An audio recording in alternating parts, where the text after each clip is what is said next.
All right, we need to share with sound. So I'm going to be showing some very exciting videos today.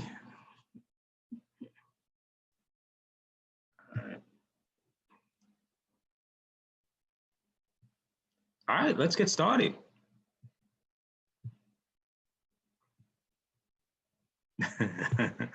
I know, it's exciting stuff. We are covering leadership today. We are all the way up to chapter 14. We are just a couple of chapters away from completing the semester. So it seemed like it went very quickly. I don't know, but I say that every semester. So I don't know, I guess time just goes quickly. Given that we are approaching the end, I had mentioned this last week, so let's just sort of formally cover it. You will have a self-reflection paper that you will have to write for this course, as mentioned in the syllabus.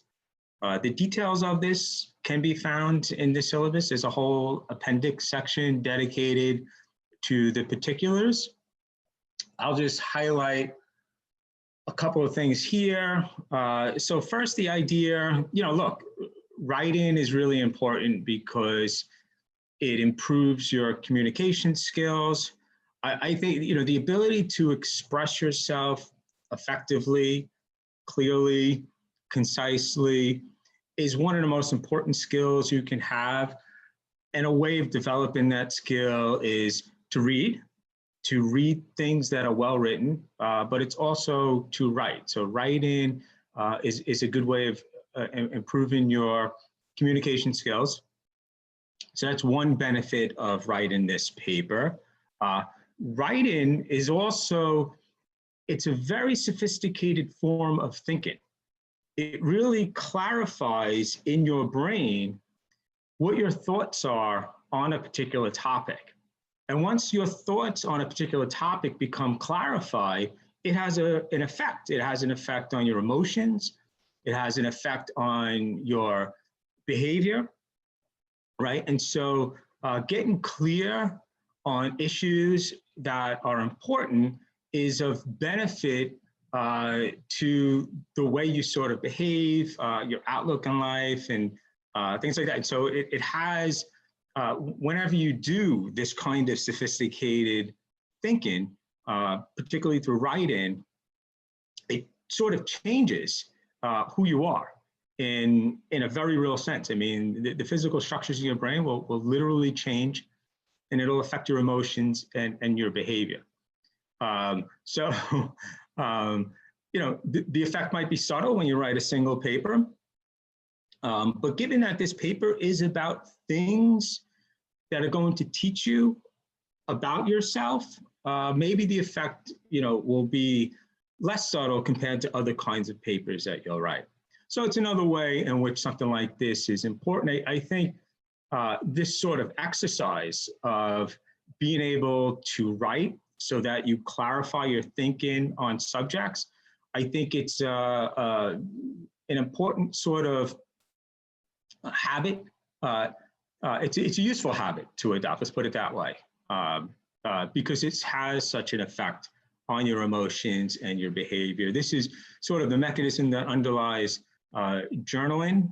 So for any of you who write in journals, you can probably speak to the firsthand experience of the effect that it has. So anyways, that's another benefit to actually writing. But you also need to learn how to write well. This is another very important skill, so this gives you an opportunity to sort of work on that. So in particular for this paper, what you need to do, first of all, it is due on December 13th, and this is for all my classes. I only have 2 classes, but for both my Tuesday and Friday class, for my Friday class, you might be listening to this, your paper is also due December 13th by the end of the day. There is a section on Blackboard, if you haven't noticed it already, dedicated to the self-reflection paper, and it is there that you will submit your final version of the paper. And there is also an example paper that's given. That really is it's not, the perfect paper, but it does give you a sense of an idea of one way to sort of approach the paper. It also shows you what the structure looks like, because what you need to do is you need to write the paper following the APA format. And so that's just sort of a quick way of figuring out what that is. So you want to, at the very least, follow that paper's structure, because you'll need an abstract, right? You want to add some keywords, and that has to be formatted a certain way. All of the headings of your paper have to be formatted a certain way. The actual citations, you don't need to cite the textbook. I'm not going to ask you to do that. So it's perfectly fine for you to write your paper without any citations at all. However, throughout the textbook, especially when they talk about these assessments, they do reference studies. And if you want to reference those studies, then you might want to use a citation. Anytime you borrow ideas from someone else or quote someone else, you must provide a citation. This paper, the example paper, doesn't have any citations. So, that's one way of sort of completing the assignment and doing the paper without having to write citations. If you do write citations, though, it has to be in APA format. If you do a Google search of APA format, there's an OWL, OWL website maintained by Purdue that gives you the exact structure. The instructions are pretty clear, so it'll show you exactly what that format looks like. So what citations do we need? Yeah, we only reflecting on the side. That's right. So now what you essentially want to do for this paper is you're really just expressing your thoughts on the self-assessments. What did you learn about yourself? Do you agree with it? Do you disagree with it? Again, and I think this was probably emphasized when you took the assessments, whenever you take a single assessment, any kind of single test just captures a very sort of brief moment. It may not be all that accurate since it's only sort of one sampling. And so you may disagree with the results. You can talk about that. You may be surprised to learn some new things about yourself. So that's another thing that you can talk about. And the size of the paper is 3 to 5 pages of content. And so the abstract and title page are not included in that 3 to 5 page limit. Yes, and so, and the format for all of that, you can just follow the example paper. Let's see, anything else that I want to highlight here? That's it. I mean, there's detailed instructions within the syllabus. So that should probably clarify most questions that you have. Yeah, you're welcome. But if you have any additional questions, if you have any questions now, certainly feel free to jump in and ask. Of course, you can always email me.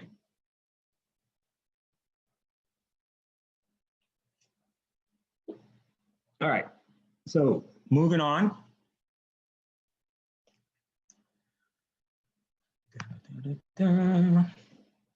Okay, so let's review, like we normally do, last week's topic, which has to do with groups and teams, and really just making the distinction between a mere group and a high-performing team, and what goes into building a high-performing team.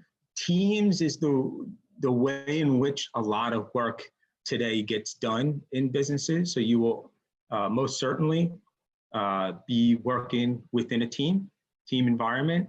So it's good to understand what a team is and some of the ways in which you can make teams effective. And so a team really, so a group is just a collection of people performing as individuals. right? They may all work for the same company.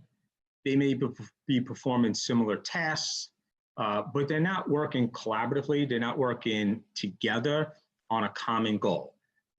People that do, that's what constitutes a team. And so when you're working together, if it's self-directed, if you're accountable to each other, and you're working on a common goal, this is what constitutes a team. You probably have worked on student projects, perhaps where you and a couple of other students were responsible for work writing a paper together. Something like that would be an example of a team. And a couple of things that we covered from last week about teams is how teams evolve over time, how they develop. And so Tuckman's 5-stage model is one way that describes how teams may progress. This doesn't explain the progression or development of all teams, but it does describe some, and it highlights, I think, some aspects of team development that are important and that may prompt a different kind of leadership styles. And so the 5 stages that Tuckman talks about is the forming stage, where everyone gets to know each other, the storming stage, where personalities begin to form and exert themselves, and maybe conflict arises on what kinds of goals the team should pursue and how you might want to accomplish those goals. In the Norman stage, unity begins to develop, right? And so everyone sort of agrees on their on the goals and the roles that people need to fill, and what job you need to do. And then in the performance stage, the goal here is everyone, is working on a task, and the idea here is to support everyone to most effectively complete their tasks. And that's where the majority of the productivity happens. That's the stage, the ideal stage that you want to be in to maximize productivity of the team. And then once the team work comes to an end, that would constitute the adjourning stage. And here, what you might want to do is, as a way of sort of wrapping up your teamwork, to talk about some of the aspects that went well and some of the aspects that didn't go so well. So this way you can sort of learn from your experience working in that team that you can bring to the next team that you are a part of. And then we talked about what measures you can take to build high-performing teams. And one of the videos that I showed talked about a study that Google did. And so a lot of the work that gets done at Google is work that gets done within teams. So there's a large incentive with them to try and understand how teamwork works and ways to make them effective. And so they did a study of all different kinds of teams to see what features were part of the teams that perform really well. And what they found is that there are really sort of 2 key features that determined whether a team was high performing or not. And that is, in the high performing teams, everyone was given equal speaking time. So everyone had a voice, right? There was no sort of hierarchy of input. Everyone had the ability to contribute in equal ways. And then when everyone did speak, people listened, right? And so there was this process of active listening, which is not only just listening, but having the person speak and know that you're actually listening, right? So it's not sort of like a fake listening. And so, it confirms that their sort of voice matters. And so when you have that dynamic where everyone feels like an equal and everyone has input that the rest of the team, that they know the rest of the team will value, that's the kind of dynamic that produces high performing teams, right? And so you want to be, as a leader, you want to be deliberate in creating that kind of environment. And there are academic studies that support this idea that this has an effect on team performance. There were a number of other ways mentioned in the pre-recorded lecture on how to build teams. Another aspect of teams is conflict. Conflict is usually thought of as dysfunctional, but there is a functional form of conflict. It's functional because the conflict can contribute to better in performance within the team. And so this is something you want to manage for, and there are points within the teamwork where you want to have conflict. And so one way of doing that is by playing devil's advocate. And this is just a way to make sure that you are considering lots of alternative ideas and that you don't get stuck with the status quo because it sounds good or because it works, when there might be a better idea out there that you could be pursuing. And so you want to manage for functional conflict, and there's ways of handling conflict, right? And so conflict occurs anytime people have sort of different views, right? When they have opposing views. And in order to make sure that that conflict is functional, right, and is positive and it doesn't become dysfunctional and turn into a fight, there are ways in which you can handle that.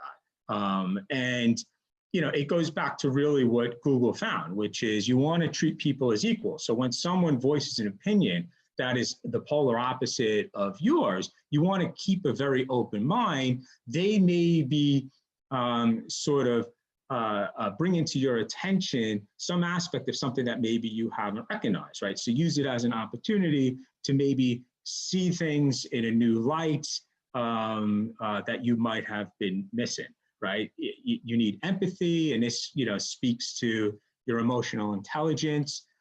People get emotionally invested in their ideas, and so you want to respect that. And you want to keep the environment positive, right? You don't want to turn the conflict into debate over different views and alternative ideas. You don't want that to devolve into fighting. So that pretty much wraps up teams from last week. Do we have any questions about groups and teams or conflict or building teams or horror stories about, okay, here we go. Horror stories about teams you've been a part of. Sometimes teamwork, it's not easy. Sometimes, you get the right combination of people where there's a lot less work that needs to be done in ensuring that that team gels. But, that is not always the case. And so it requires some, leadership work. And there's some skill involved in making those sort of challenging teams work, but there's skills that you can learn. Anyway, so on to today's agenda. Today we talk about leadership. And so that is the topic for today. So what is leadership?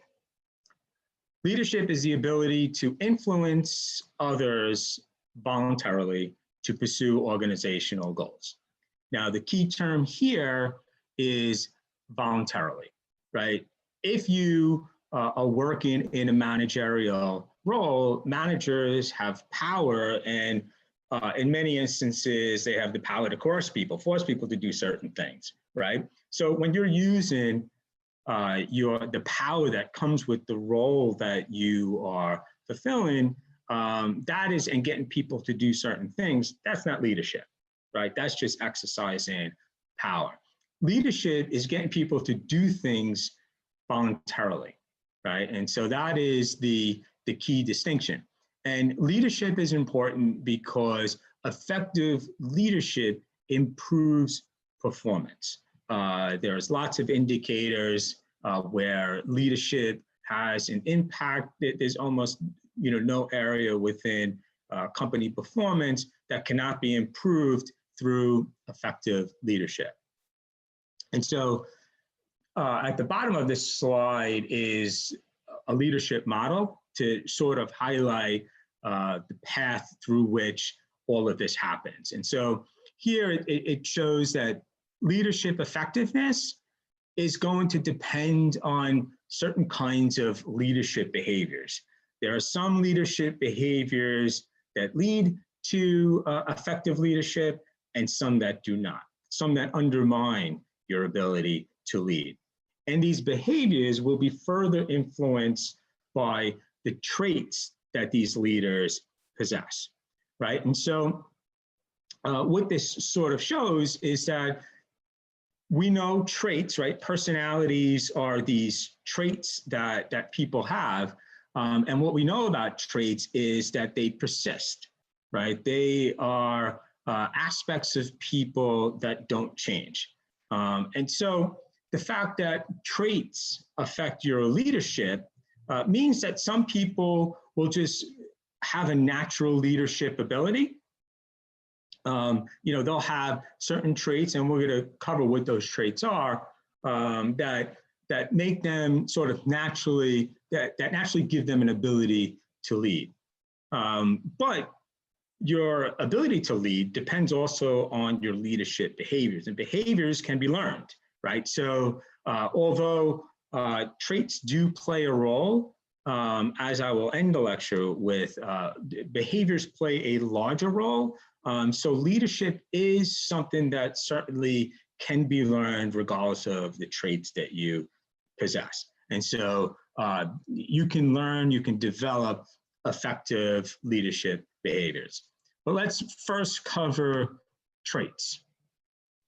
But actually, before we get to that, so just to give you sort of a heads up of where we are heading, leadership research suffers from what I'm calling construct proliferation.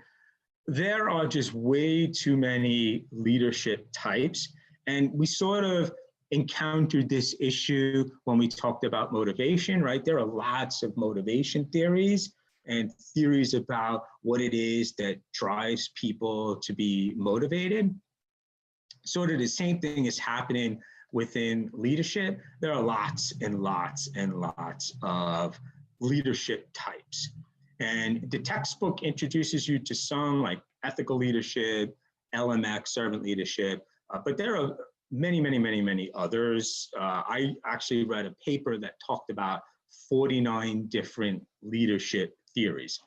That's too many. With that, there is overlap. There's lots of overlap within all of these theories. And so in the same way that I integrated motivation, right? Integration is necessary to get a handle on all of these leadership theories. And so I think all of the, and this is actually not my thoughts, this is, so actually there was a study many, many, many decades ago, one of the earliest leadership studies, and they talked about two kinds of leaders. Leaders that initiate structure and leaders that consider the way that they impact others. And so in this paper, they talked about two different kinds of leadership. And there were two leadership theories. One is initiate and structure, and the other is consideration. And then since that paper, leadership academics, people that researched leadership, came out with all of these different kinds of leadership theories, right? There's spiritual leadership, charismatic leadership, ethical leadership, LMX. I mean, the list goes on and on and on and on and on. And then, that prompted the research community to say, wait a minute, is there some kind of integration perhaps that is necessary? Because all of these leadership theories, the amount of them is sort of getting out of control. And when there's an actual method that you can use to see if you can combine them, to integrate them. And what they found is that really all of these theories are going to fall into one of these two categories. So we sort of came back full circle from the original leadership paper that described 2 leadership types. And so I think that you can combine all of the leadership theories into these 2 categories. They are either initiate and structure, which is a focus on tasks and making sure people are properly performing the right kinds of tasks. And then there's consideration, which is a focus on relationships. And so as we move forward in understanding leadership, we're going to put all of the leadership types into one of those 2 categories, right? And so the different, so very similar to what we did with motivation. So then all of these different leadership behavior or these leadership theories are just, theories you can draw from that you might want to make use of given certain sort of circumstances, right? And so that's sort of the use that they provide. All right, so traits. So before we get into all of the various kinds of leadership behaviors, let's first talk about traits, right? So both traits affect leadership performance and also your behaviors affect leadership performance.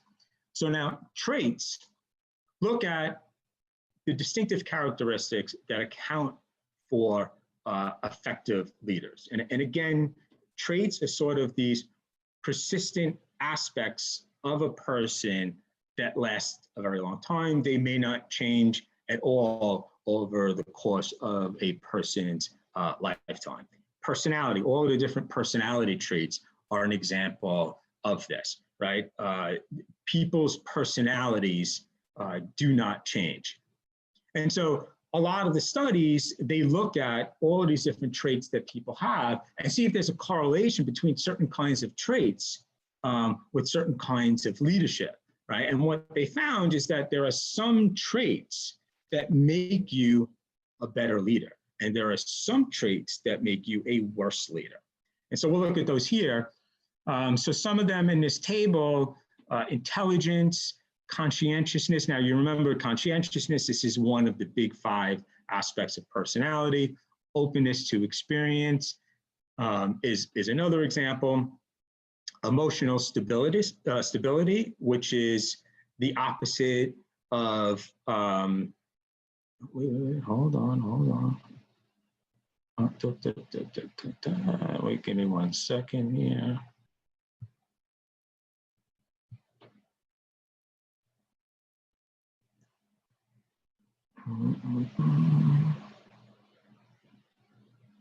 Okay.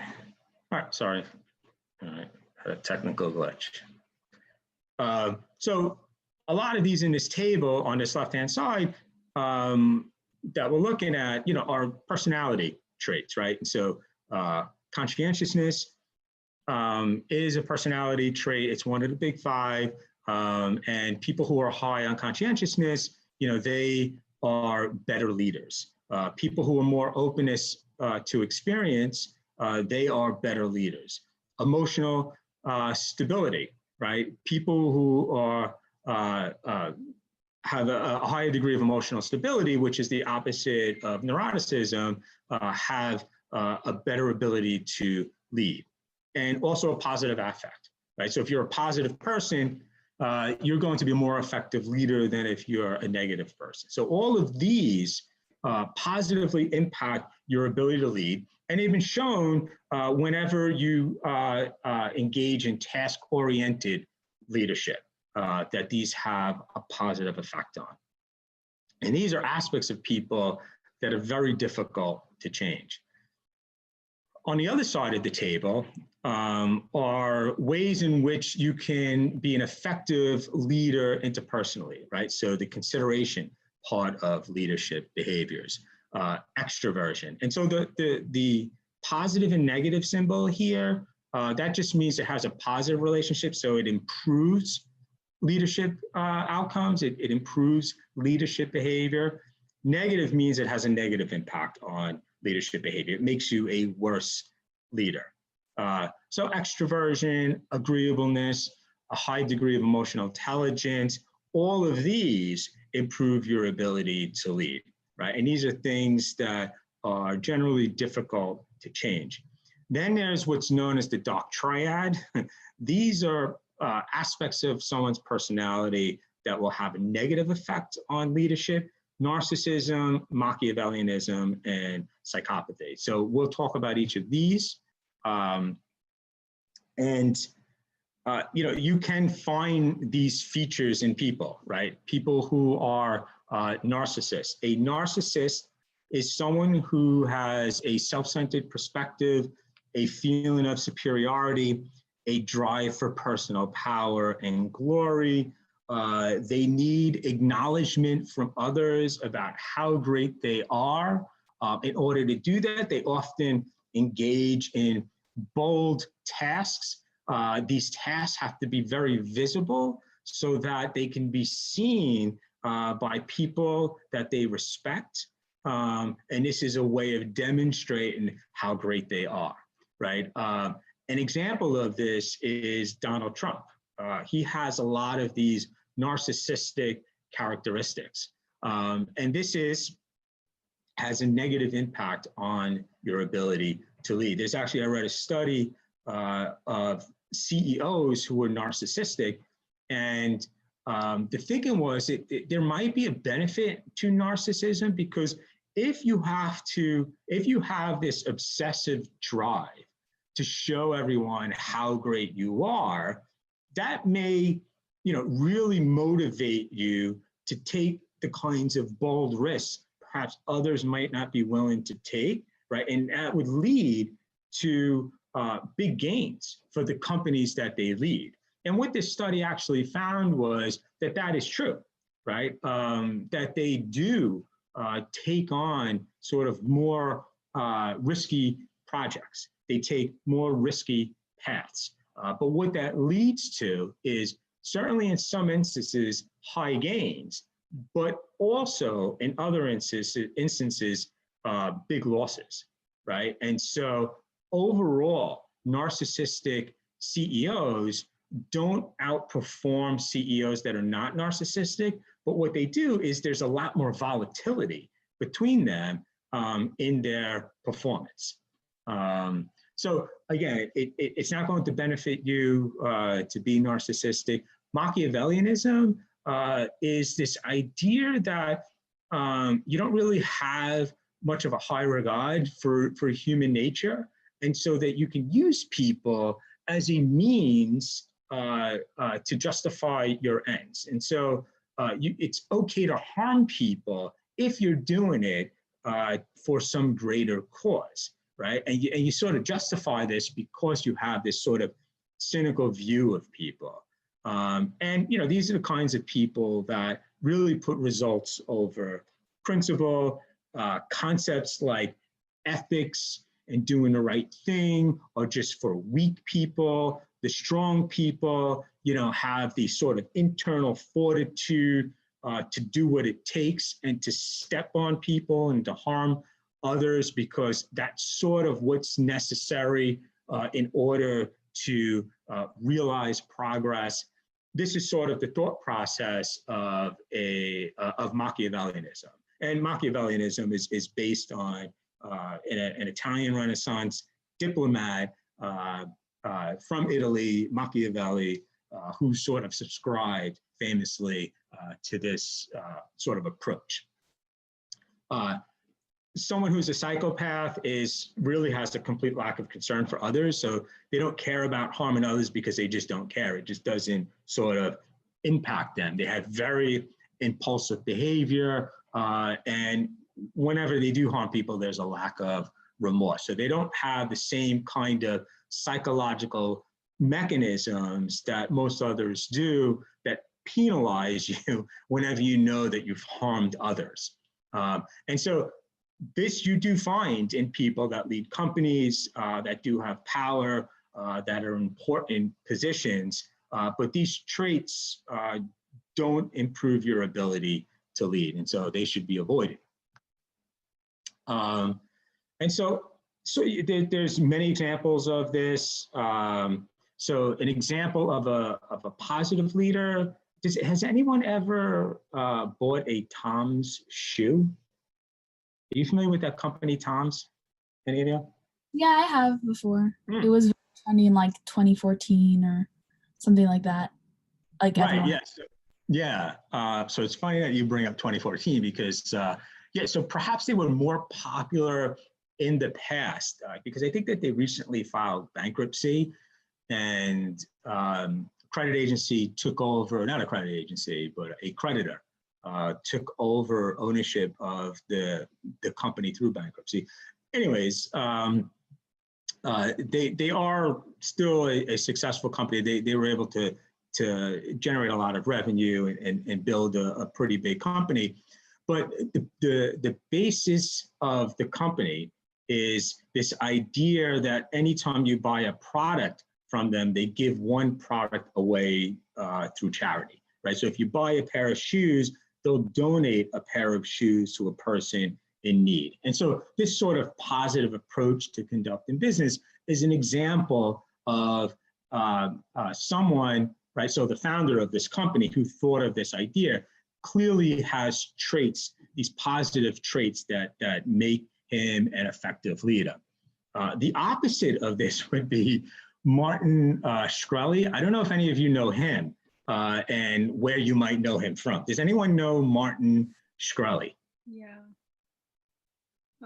He went to Baruch, I believe, and he was in medicine business, and I believe he overpriced his medicine by like, I don't know, like 100% probably, like a lot. And he was saying that this is allowed, but he was sued for it, and I think he went to jail. He did, yes. Yeah. He's in prison right now.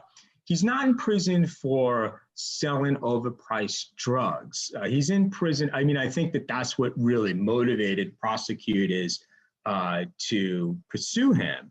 But yes, he is a guy. And another point that I wanted to make about him, which was made in the chat, and so also thank you for that, is that he's one of our infamous Baruch alums. So he graduated from Baruch. He went through the business program. And yeah, and so as you said, he is this infamous figure because he started many different companies. And the business model he would use is he would find these drugs that people need, right, to survive, that were cheaply priced but had no competition. And so he would buy these companies and then inflate the price. Like, I mean, you had mentioned 100%, but he was actually in some instances like doing increasing it 30-fold and just making it unaffordable for the people who needed access to these medications. And you know, there was an enormous public outcry against his company doing this. And this was, he did this at more than one company. And so this is basically a business model that he would follow. And if you look at some of the interviews, he's very intelligent, he's very eloquent, and he has a lot of supporters, but without question, he exhibits these dark traits, these traits that are part of this dark triad. There is, you know, a lack of concern about the welfare of others and this obsession with him being so great. And so he always makes it a point to emphasize, you know, how interesting he is and how smart he is and, you know, all of this. And so I think he would be a good example.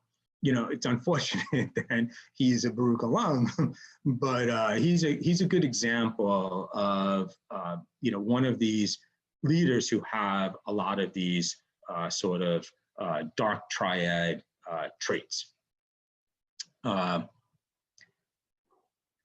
Yes, so right, and so he there was several companies that he did this at, and I think that the one that you mentioned in the chat here, Daraprim, right? I think that was the AIDS medication because I think that was the one that he did it last, and that was really the one I think that sort of put him over the edge with prosecutors and really prompted them to go after him. Yeah, but he did it with a number of different companies. And so, he's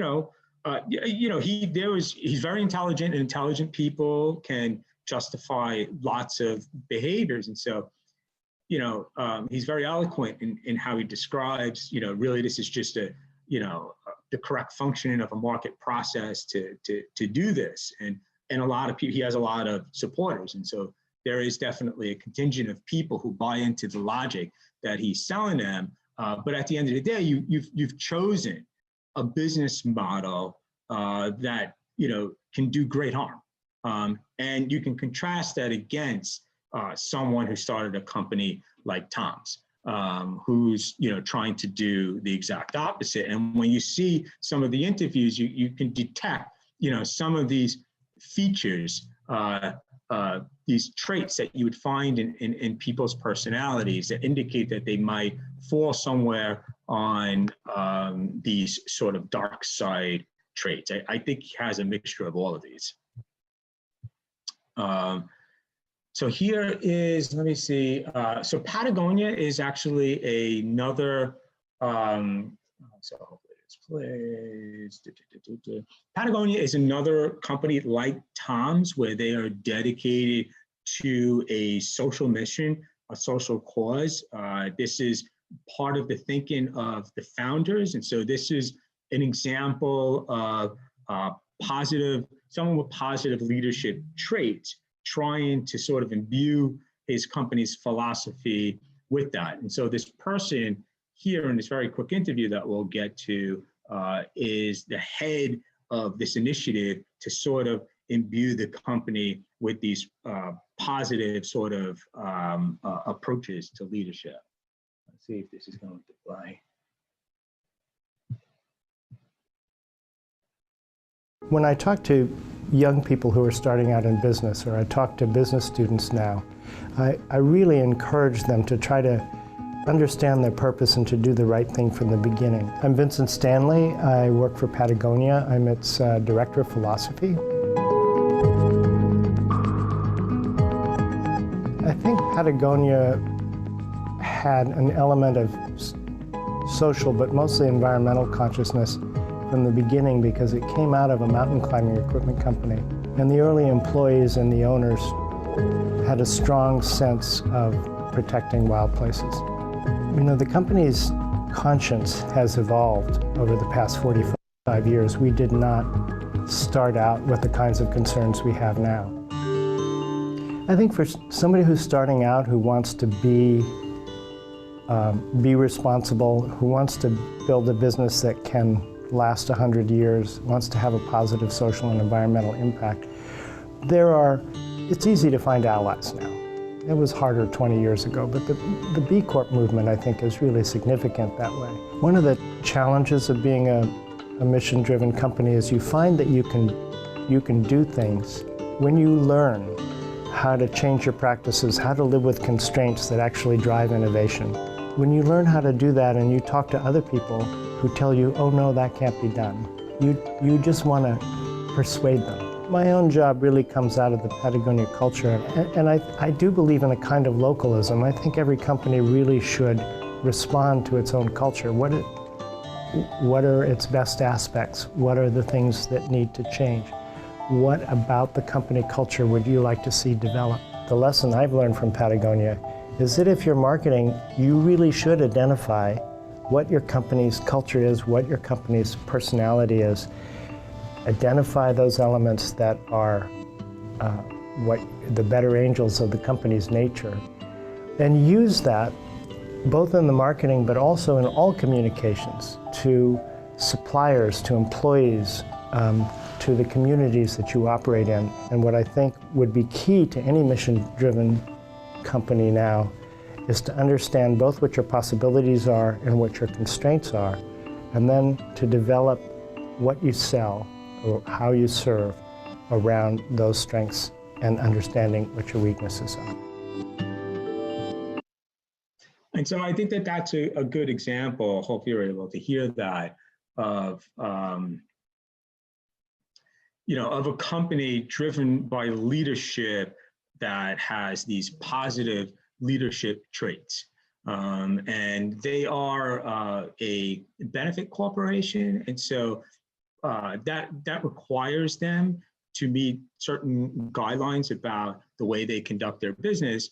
And part of what they're trying to accomplish is not just to generate a profit, but also to provide a social benefit, and in this case also an environmental benefit. One of the things that they do is they donate a percentage of their company, of their revenue every year to environmental causes. And so you can contrast, this sort of approach and this philosophy with the Strelly's philosophy, who is, using the market to justify, his own financial gain at the expense of the well-being and health of others. And they're doing sort of the opposite of that.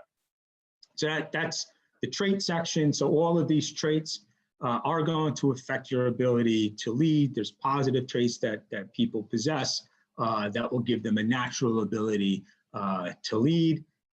So that's one aspect that affects your leadership capacity. The other is behaviors, right? And so that's the other element of that leadership model that I presented a few slides ago. So we'll cover those behaviors now. All of the leadership behaviors, again, we can put into two buckets. One is the initiate and structure bucket. So these are leadership behaviors designed to be task-oriented. And so we'll address that here in this slide. And this kind of leadership behavior, right, it's just to ensure that people, equipment, other resources are used in an efficient way to accomplish the mission, right? So you want to explain what people should be doing, what tasks employees should be performing in order to maximize output. It's really focused on this sort of transactional level, really just focused on making sure the job is done right and that you are maximizing efficiency, maximizing productivity, clarifying roles, making sure people are performing their jobs correctly. That's one approach to leadership. It's a necessary approach, right? At the end of the day, work needs to get done. So you need to adopt these kinds of task-oriented leadership behaviors, making sure people are doing the correct job and doing that job correctly. But you want to combine that in order to be the most effective kind of leader with this other bucket that I presented, which is relationship-oriented leadership behaviors, what was called consideration for others. And so with these kinds of relationship-oriented leader behaviors, you're primarily concerned with your interactions with your employees. You're concerned with all your employees' needs and desires. You want to create mutual respect. You want to create an environment of trust, right? And now when you're focusing on needs and desires, we know that that's a way to motivate people. And if leadership is about influencing people to do certain things on a voluntary basis, then you need to know a little something about motivation. And motivation is all about filling people's needs and desires, because that's what motivates people.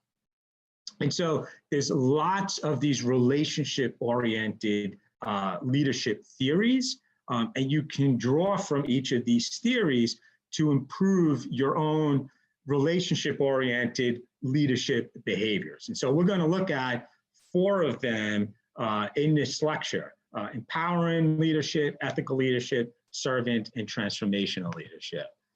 So empowering leadership is just about creating the perception of psychological empowerment in others. And so that's your goal. Your goal is you want to, in your employees, the people that you're leading, you want to create the perception of psychological empowerment. And psychological empowerment is the belief that they have control over their work. Now, if you remember back to our motivation section, we know, especially for people who have an internal locus of control, that people who have a sense of autonomy, a sense of control over the work that they're doing, an ability to participate in the decisions that affect them, that this is motivating for them, right? And so this is one way of getting people to do the things that you want them to do. This is a way of motivating people. This is an effective approach to leadership by empowering people around you. And there's lots of ways of doing this. You make sure that they understand their job to be meaningful.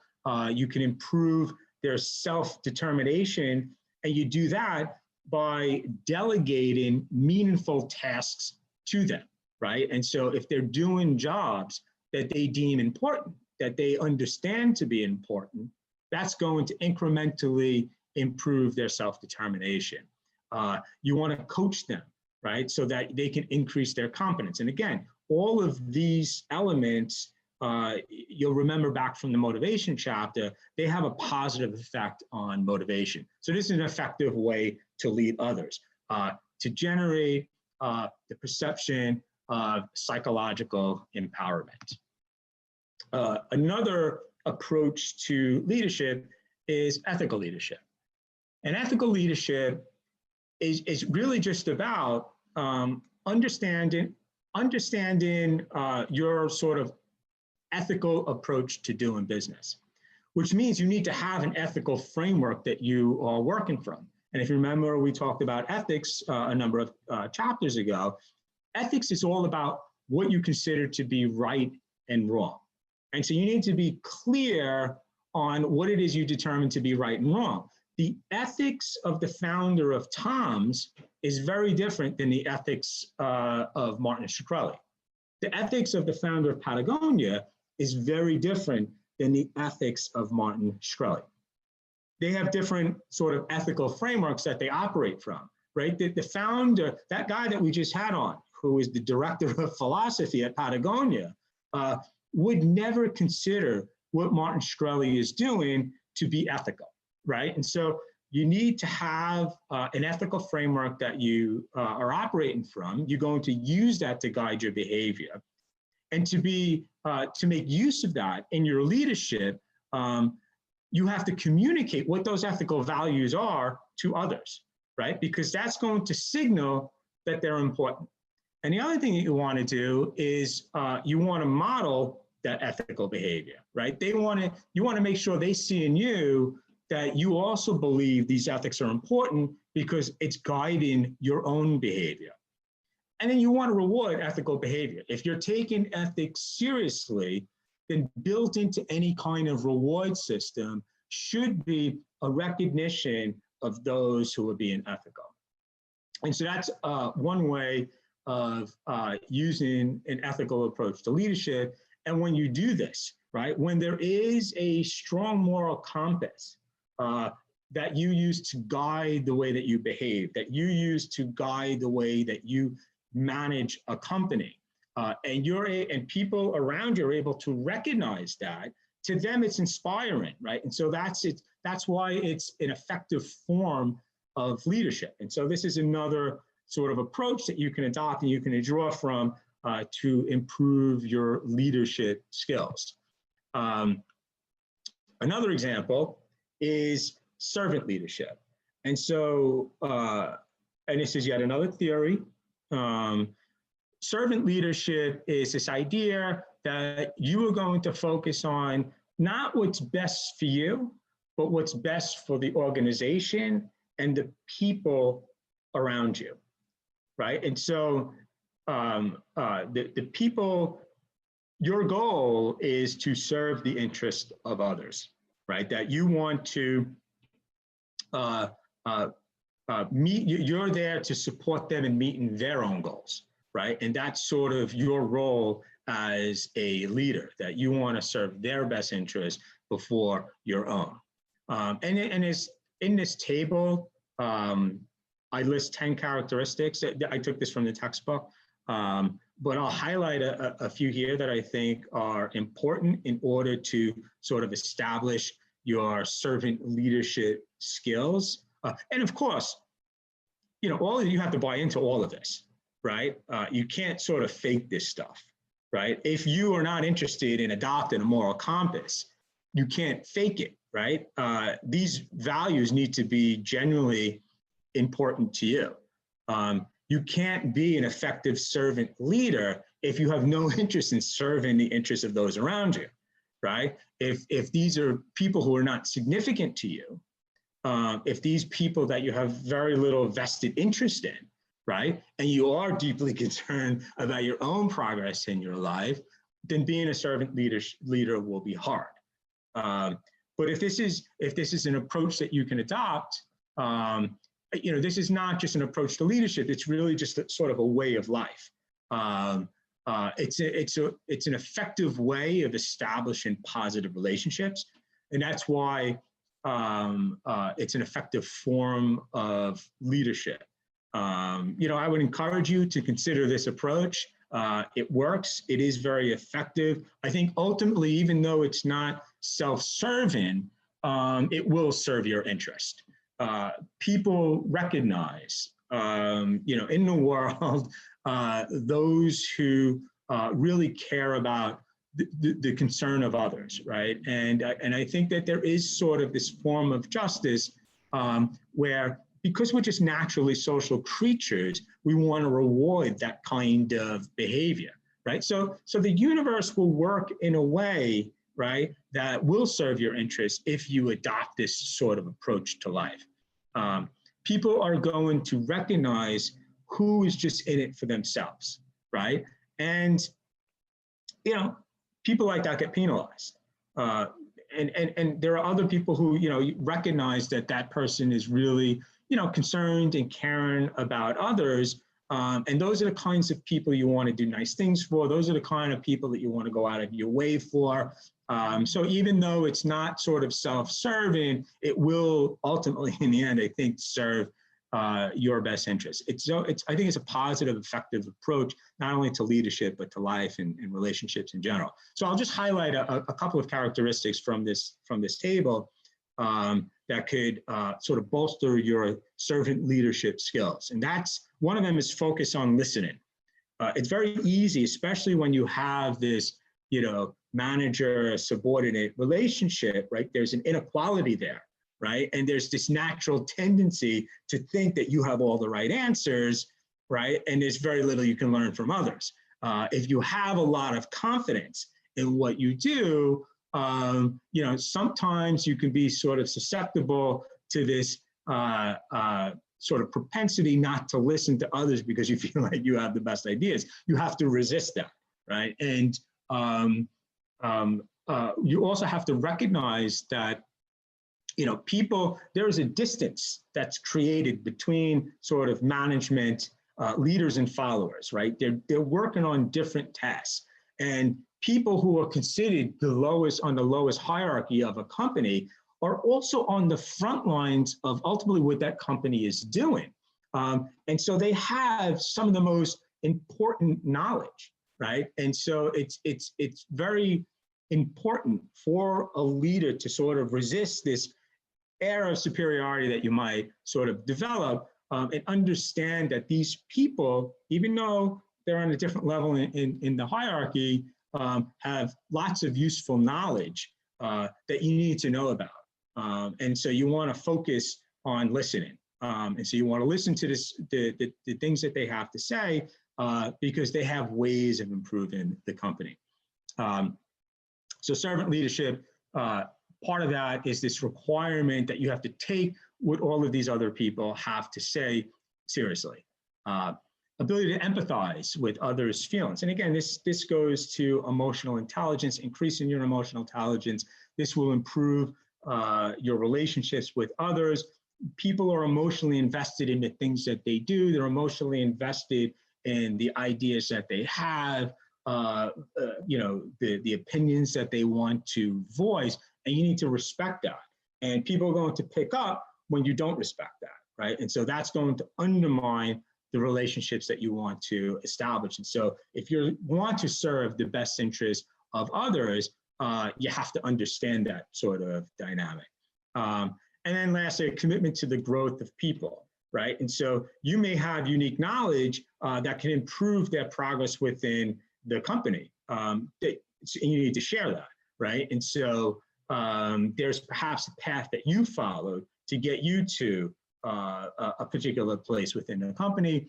So you'll have useful knowledge to share with others about how they can progress as well. But you want to take sort of, as a manager, you want to take an interest in the path that people want to pursue and help them along that path, regardless of what it is. So that's sort of part of the responsibility that you need to adopt if you want to make use of this sort of servant leadership approach. I will, let's see, how are we doing on time? 5:15. Do we want to listen to Ken Blanchard? We're going to skip Ken for now because we are running out of time. And I'm going to end with transformational leadership, and then I'll open up the floor to questions to see if any of you have any questions about this. So this is another type of leadership behavior, part of the consideration bucket. And transformational leadership is really just about getting employees to pursue organizational goals over self-interest. And to be a transformational leader, to get them to focus on things beyond themselves, you need to be inspirational, right? And that's sort of the key.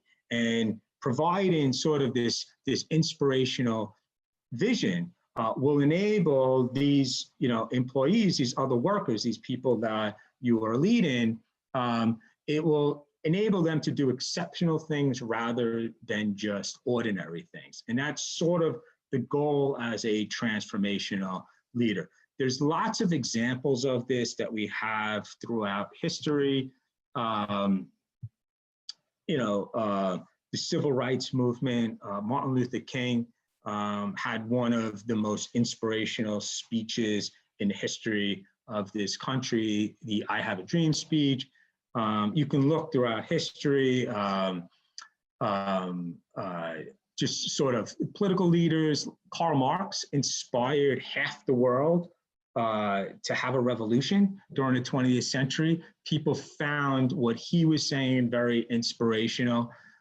In modern times, sort of the opposite of Karl Marx might be someone like, who would be someone, Ron Paul. I don't know if any of you are familiar with the figure like Ron Paul. He was a very inspirational figure. He was a politician, a senator. Well, he was actually a representative and then a senator and then a representative again, I think. But he was very sort of an anti-Marxist, has a huge sort of following, provides this sort of libertarian political sort of version of society that a lot of people find inspiring. Within business, I think today, one of the most transformational leaders, probably the most notable example might be Elon Musk. Elon Musk, by the way, it was just reported, I think today or yesterday, that he is now tied for Bill Gates as the second richest person in the world. He's now worth $130 billion. And interestingly, so he's worth $130 billion, but he accumulated $100 billion of that in just this year alone. And it's part because of his transformational approach to leadership. He provides a very inspirational vision of getting off of fossil fuel, move into sort of an economy based on clean energy, being a multi-planetary species. So he founded this rocket company so that he can colonize Mars.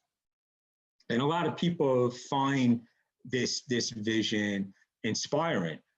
His workers find it inspiring. His customers find it inspiring. He has this sort of cult following among customers. Also, his investors find it inspiring. I mean, there's YouTube channels and websites dedicated just to Elon Musk and why you should invest in him. And so I think a lot of the rules that govern who you should invest in don't really apply to Tesla. because so many people are sort of wrapped up in this vision that he provides. And so his stock price is way out of whack compared to other car companies. And it's up like fivefold this year. And I think it's driven, by, how motivated these investors are because of the vision, the inspirational vision that Elon Musk provides. And so I think he's a real good example of that. Look, I would question the ethics of an economic system that allows a single individual to accumulate $130 billion in wealth. That's a separate issue. Elon Musk certainly didn't create the economic system. He's a product of it. But yeah, he would be an example of a transformational leader. And so if you want to be transformational, and being transformational can generate some of the biggest impacts in leadership effectiveness. And so there's 4 sort of approaches to being transformational. And so they're listed here. One is being inspirational. So we talked about that. It's providing a vision that transcends us, right? And so, putting sort of the environment and the health of the planet above our own sort of self-interest is part of the inspiring vision that Elon Musk provides. Idealized influence, we're here to do the right thing. And so you want to motivate, and this draws from, ethical leadership behaviors. It's very motivating to provide this sort of idealized version of who we can be. And people find that inspiring. So you want to tap into that. And that could be a way of being transformational. Individual consideration, right? And so talking about how perhaps a company can improve that particular person's life. It may provide lots of opportunity to do lots of things. Elon Musk leans on that when you sign up for Tesla, right? And he has you working night and day because he needs to meet production goals. Part of the way in which he gets you to do that is he talks about the opportunities that you can have, in this hugely expanding company that's producing so much wealth. And that's part of what motivates, people to sort of work night and day there. Intellectual stimulation is another way to be transformational. And that's providing challenges that you can collectively sort of conquer. And, that we know from motivation that an increase in competence, pursuing goals that are meaningful, all of this is very, very motivating. And so these are sort of 4 ways that you can draw from in order to be a transformational leader. And I will finish with this, and that is behavior. So we talked about traits, how traits affect leadership, and we also talked about behaviors and all the different kinds of behaviors that you can adopt. Behavior is more important. Behavior will have a much bigger impact on how well you perform as a leader. And of course, no one style is best. It all depends on the circumstances. And again, this is a recurrent theme for all of these theories. You sort of want to prime the right leadership style given the particular moment that calls for it. And that's sort of the way in which you want to make use of these theories. So we will end here. Does anyone have any questions about this? We covered a lot today. Didn't Elon beat him as the second richest? So I mean, from what I learned when I read today was that he is now tied with Bill Gates. So look, now we're talking about, it's pretty close. He may beat him. I don't know how much money he spent in the past couple of days. Maybe he spent a lot of it, and so these numbers will change moment to moment. And then, of course, the stock price is always changing every day. So they're very close. And Bill Gates, he's spending all of his money. He's in the process of trying to spend all of his money on all of these charitable efforts. So we'll see. Elon eventually, I think, will be the richest. Right now, the richest person in the world is Jeff Bezos from Amazon. I think Elon will eventually surpass him, because people are crazy about Tesla in a way that they're not with Amazon. And as you know, we're at the very beginning of this complete change in our transportation system, moving from internal combustion engines to electric powered vehicles, and he has a huge lead in that market, and so he will dominate that market, and his wealth is only going to grow from here. So if we don't have any other questions, we'll wrap it up here. Have a great holiday, everyone. Happy Thanksgiving to you all. Have a safe holiday. We're still in a pandemic. And I will see you all next week. And there will be no recorded lecture in addition to this. We covered the entire leadership chapter. So this is it for this chapter. Thank you, Professor. Enjoy your holiday. Thank you. You too. Bye. Thank you. Happy holidays. Bye. Thank you.